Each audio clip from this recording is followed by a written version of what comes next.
నమస్తే, welcome to our channel. నేను మీ సిరి. YS Sharmila గారు అయితే జగన్మోహన్ రెడ్డి గారి మీద సంచలన వ్యాఖ్యలు అయితే చేశారు. తను ఇంకా భారతదేశంలో ఉండరు, విదేశాలకి పారిపోతున్నట్టుగా తనైతే వ్యాఖ్యలు చేశారు. సో ఈ అంశాన్ని మనకి వివరించడానికి మనతో పాటు ఉన్నారు ప్రముఖ రాజకీయ విశ్లేషకులు అడిసిమల్లి శ్రీనివాస్ గారు.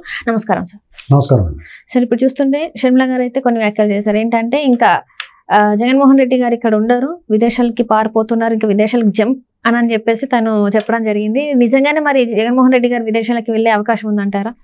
నేను దాదాపు వారం రోజుల నుంచి నాకు ఈ ఐడియా వచ్చింది, మాట్లాడుతున్నానండి. నేను ఎందుకంటే ఇతను ఎందుకు ఇలా ప్రవర్తిస్తున్నాడు, ఈ వారంలో 3 సార్లు బ్రేక్ తీసుకున్నాడు. అవును సార్. ప్రచారంలో అతను ఒక్కడే ప్రచారం చేస్తున్నాడు, వేరే వాళ్ళు ఎవరు లేరు. ఆత్మలు కానీ ప్రేతాత్మలు కానీ దొండిపాడు బ్యాచ్ కానీ జే గ్యాంగ్ కానీ ఎవడో వచ్చి చేస్తుంది. గత ఎన్నికలప్పుడు 300 మంది చేశారు అతని తరపుని. అలాగే వాళ్ళ అమ్మగారు చెల్లి అందరూ చేశారు. ఇప్పుడు వాళ్ళు ఎవరు లేరు కూడా, ఇతను ఒక్కడే చేయాల్సి వస్తుంది. మరి ఎందుకు ఇంకా ఎక్కువ చేయాలా?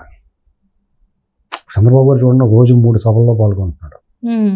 ఈయన కూడా అలాగే 3-4 గంటలు పాల్గొని ఇంకా కష్టపడి చేయాలి. గెలిచి హోప్ ఉంటే ట్రై చేస్తారు. ఇంకెలాగా పోతుంది అనుకున్నప్పుడు ఏం చేస్తారు, వదిలేసి దుకాణం సర్దుకుంటానికి చూస్తారు. ఏం చేయాలి? ఇప్పుడు ఓడిపోతే పరిస్థితి ఏంటి లెక్కేసుకుంటారు. ఇప్పుడు ఆయన మీద ఆల్రెడీ అక్రమాస్తుల కేసులు ఉన్నాయి. సిబిఐ ఈడీ విచారణలో 10 ఏళ్ళ నుంచి బెయిల్ మీద తిరుగుతున్నాడు. అది మళ్ళీ మొన్న జడ్జి గారు వాళ్ళు సెలవులు పెట్టి వచ్చి మళ్ళీ మొదటికి వచ్చింది, రెడ్డి వచ్చి మొదలాడన్నట్టుగా. అది కాకుండా బాబాయ్ మర్డర్ కేసు ఒకటి ఉంది.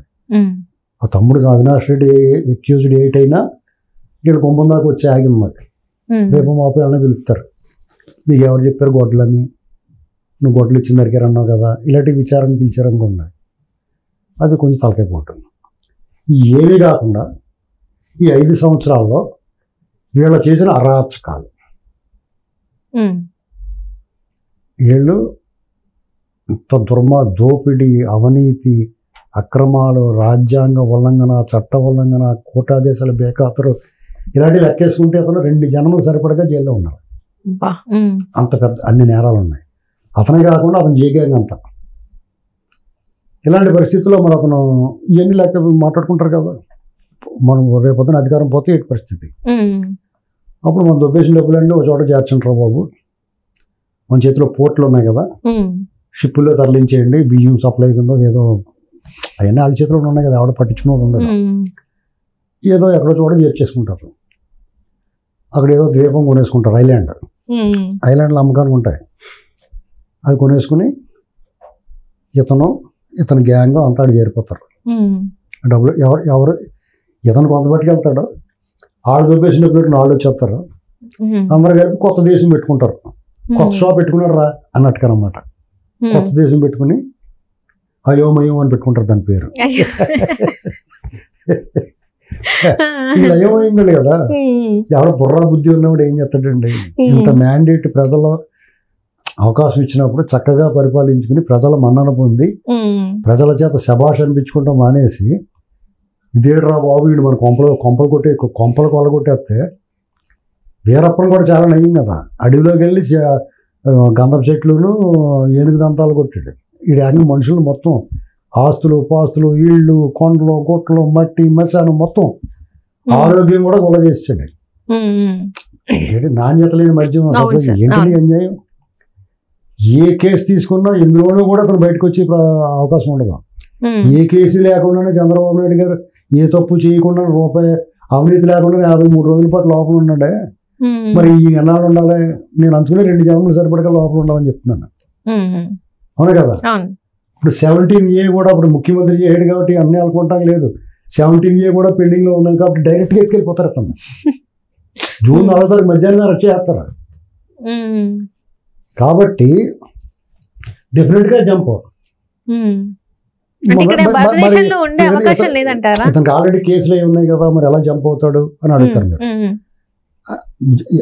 మీరు. ఎలాగా కేసులు ఉన్నాయి కదా, ఎలా జంప్ అవుతాడు అంటే, వీళ్ళ దగ్గర డబ్బులు తినేసిన వాళ్ళు సాయం చేస్తారు పైన ఉన్న వాళ్ళు.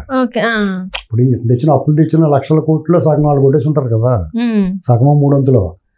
ఆ విశ్వాసానికి ఏం చేస్తారంటే, నువ్వు జాగ్రత్త తప్పించుకోరు. ఇప్పుడు దొంగలు ఎంతమంది పోలేదు, విజయ్ మాల్యా ఇలాంటి వాళ్ళు 300 మంది, నీరవ్ మోడీ ఇలాంటి వాళ్ళందరూ పోయారు కదా. అలాగే ఇతను పోతాడు, వాళ్ళకి రప్పించలేకపోతున్నారు కదా, అలాగే ఇతను అక్కడ ఉండిపోతాడు, ఇంకో దేశం కూడా తీసుకుంటాడు. నిత్యానంద వెళ్ళిపోయి పెట్టుకోలేదా, ఓ దేశం పెట్టేసుకున్నాడు కదా, ఒక దుకాణం పెట్టేసుకున్నాడు కదా, కొత్త కరెన్సీ రకరకాల రాజ్యాంగం ఇవన్నీ చేసేసుకున్నాడు కదా, అలాగే ఇతను పెట్టేసుకుంటాడు. ఇతను లైక్ మైండెడ్ అందరూ కూడా పోతారు అక్కడికి. ఇప్పుడు వీళ్ళు బానిసలు ఉన్నారు కదా, మా జగన్ అన్న అన్ని వాళ్ళందరూ తీసిపోతారు, రాళ్ల పని మట్టి పని చేయించేస్తారు వాళ్ళ చేత. అవన్నీ కట్టాలంటే మా కార్మికులు అవసరం కదా, మొత్తం ఖాళీ అయిపోద్ది. ఈ పైశాచికం ఈ సైకో బ్యాచ్ అంతా పోతారు, గొడవ వెళ్ళిపోద్ది ఆంధ్రప్రదేశ్కి. వెళ్ళిపోనే వాళ్ళే ఇక్కడ నుంచి ఏం పీకుతారు, వెళ్ళిపోనిస్తేనే బెటర్ నా ఉద్దేశం అయితే. వెళ్ళిపోనే వాళ్ళే, మిగతా వాళ్ళు మాత్రం పాస్పోర్ట్లు సీజ్ చేయాలి. ఇతను వెళ్ళిపోనిచ్చి మిగతా వాళ్ళని ఆపి ఆడ శిక్ష చేయాలి. ఇంకెప్పుడు ఎవడో కూడా ఎవరన్నా ఇలా అవకతవక పనులు చెప్పినా చేయకుండా ఉండాలంటే. అది నిన్న మొన్న వారం రోజులు చెప్తున్నాను, అది ఇవాళ చెల్లి చెప్పింది. ఏదైనా శంకులో పోతేనే తీర్థం అవుతుంది, మళ్ళీ చెప్తే కంటే వాళ్ళు చెప్తేనే జనాల్లో బాగా. ఇంట్లో వాళ్ళు చెప్తే బాగా ప్రజల్లోకి వెళ్తారు. గ్యారంటీగా వాళ్ళ ఇంట్లో పని మనిషి ఇంట్లో పని మనిషి ఉంటారు కదా వాళ్ళు చెప్తారు. ఇప్పుడు ఏదైనా డ్రైవర్ల దగ్గర నుంచి హౌస్ మేట్ల దగ్గర నుంచి లీక్ అవుతుంది. ఏంటంటే ఏం చేస్తున్నారే అని ఫోన్ చేసింది అనుకో, ఏమోనమ్మా అందరూ ఫైల్స్ గిల్స్ సర్దుకుంటున్నారమ్మా, బట్టలు గట్టలు సర్దుకుంటున్నారు, నేను కాఫీ పట్టుకు వెళ్తాం వెళ్ళి మాట్లాడుకుంటున్నారు, వెళ్ళిపోతాం చూస్తున్నారమ్మా అని చెప్తుంది. తెలిసిపోద్ది కదా. మీకు అమ్మలక్కలు ఏం చెప్తారు, ఆ అపార్ట్మెంట్లో పని చేస్తూ ఉంటారు, జాయిగా కెలిగితే వాళ్ళ ఇంటికి ఎవరో రోజు వచ్చి వెళ్తాడమ్మా అని చెప్తుంది. అలాగే పుకార్లైనా నిజమైన అలాగే బయటకు వస్తాయి. లేదా వాళ్ళ ఇంట్లో రోజు దెబ్బడుకుంటారమ్మా, మూడు పిల్లలు ఇద్దరు పైకి బాగా నవ్వుతూ ఉంటారు కదా, రోజు కొట్టుకుని వస్తారు అని చెప్తుంది. బయటికి ఆ మ్యాటర్ ఎలా వస్తుంది బయటికి, ఇంట్లో పని మనుషుల ద్వారా. ఇప్పుడు కారులో కూడా డ్రైవర్ ఉంటాడు, కారులో మాట్లాడుకుంటూ ఉంటారు కదా. ఇప్పుడు మీకు ఇది వరకు న్యూస్ విలేకరులు రాసేవారు పేపర్లో, అప్పుడు ఎలక్ట్రానిక్ మీడియా లేనప్పుడు, ఫోన్లో రికార్డులు లేనప్పుడు వాళ్ళు వార్తలు ఎక్కడి నుంచి వస్తాయి. ఆ డ్రైవర్లు పట్టుకుంటే వాళ్ళు కొంత లీక్ ఇస్తారు, వాళ్ళకి ఎంతో కొంత పొట్టలు ఇచ్చేవారు, అలా లీకులు వస్తాయి అన్నమాట. ఇలాగా మొత్తం మీద అలాంటి ప్రయత్నాలు జరుగుతాయి. ఎందుకంటే ఇతను ఇక్కడ ఉండలేడు, ఎందుకంటే అలాంటి దుర్మార్గాలు చేశారు వీళ్ళు. నేను అందుకని ఏం చెప్తున్నానంటే, ఓరు బాబు మీరు ఎమ్మెల్యే పోటీ చేసేవాళ్ళు, ఎంపీ పోటీ చేసేవాళ్ళు రూపాయి కూడా ఖర్చు పెట్టకంటారు బాబు, దండగా మీకు గోదట్లో పడేసినట్టు డబ్బులు అయ్యి. నువ్వు ట్రైన్లో వెళ్తున్నప్పుడు ఏం చేస్తారు, దండం పెట్టుకుని రూపాయి వేస్తారు మీరు, అలా చేసినట్టే వాళ్ళు రూపాయి ఖర్చు పెడతారు, రూపాయి దండగా. కాబట్టి ఎవరితో గొడవ పెట్టుకోవద్దని చెప్తున్నారు. కార్యకర్తలు వాళ్ళు కూడా గొడవ పెట్టుకుంటారు కదా, రోజు తెల్లాళ్ళు ఎత్తే మొఖమొఖాలు చూసుకోవాలి. వాళ్ళతో తగులు ఎందుకు, దెబ్బలాట్లు ఎందుకు, రేపు పొద్దున అధికారం మారిందని వాళ్ళు కొట్టరా, ఎగిరెగిరి తంతారు, ఎగరేసి కొడతారు, అవునా కదా. ఆ గొడవలు ఎందుకు మీకు, మీ అభిమానం ఉన్నప్పుడు ఓటేసుకోండి, మీ అభిమానం ఉంటే అభిమానం ఓటేసుకోండి, లేదు ఈ రుద్రబాబు అనుకుంటే ఓటేస్తాం మానేయండి అతనికి.